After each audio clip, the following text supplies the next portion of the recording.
எல்லோருக்கும் வணக்கம். பைபிளில் இருந்து ஒரு வசனம் பார்க்கலாம். For I know the plans I have for you, the Lord says, plans to prosper you and not to harm you, plan to give you hope and future.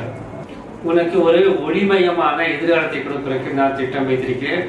உன்னை கெடுப்பதற்காக தான், உன்னை துன்பப்படுத்துவதற்காக என்று இறைவன் சொல்கிறார். இது இறைவனின் வாக்கு, பைபிளில் வரும் இறைவனின் வாக்கு. ஆனால் நமக்கு ஏன் துன்பம் வருகிறது?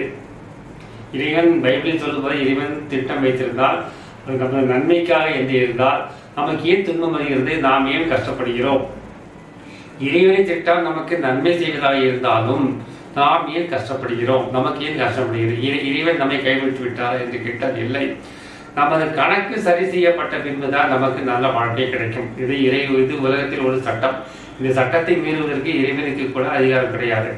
நமக்கு நல்ல வாழ்க்கை வர வேண்டும் என்றால் நாம் முற்காலத்தில் செய்த கெட்டவைகளின் கணக்கை தீர்த்த பின்புதான் நமக்கு ஒரு நல்ல வாழ்க்கை கிடைக்கும். நாம் முற்காலத்தையும் முற்பிறவியில் இந்த பிறவியில் நல்ல செயல் செய்திருந்தால் அதற்கு பலதாக நல்லது கிடைக்கும். நமக்கு நல்லது செய்வதற்கு இறைவன் திட்டமிடுகிறார். ஆனால் நாம் குறுக்கு வழியில் கெடுதலை செய்தால் இறைவனால் நம்மை காப்பாற்ற முடியாது. நமக்கு நல்லது செய்வதற்கு இறைவன் திட்டமிடுகிறான், அதுக்கு வேண்டிய உதவிகளை செய்து வைக்கிறான். ஆனால் நமது அறியாமையினால் நாம் கெட்டு போனால் இறைவனால் நம்முடன் நம்மை காப்பாற்ற முடியாது. நமக்கு நடக்க வேண்டிய கெட்டதைகள் நடந்தே தீரம். அதை காப்பாற்ற எந்த இறைவனுக்கும், இந்து மதத்தில் உள்ள கடவுளுக்கும் கிறிஸ்துவ மதத்தில் உள்ள கடவுளுக்கும் சக்தி கிடையாது. ஏனென்றால் சட்டம் என்பது மதங்களின் அடிப்படையினால் இல்லை. மதங்கள் நாம் உருவாக்கியது, இறைவன் உருவாக்கியதல்ல. இறைவனுக்கு மதங்கள் எதுவும் கிடையாது. இறைவன் தனது சட்டத்தை படி அவன் வாழ்ந்து கொள்வான். அதை மாற்ற யாருக்கும் உரிமை கிடையாது.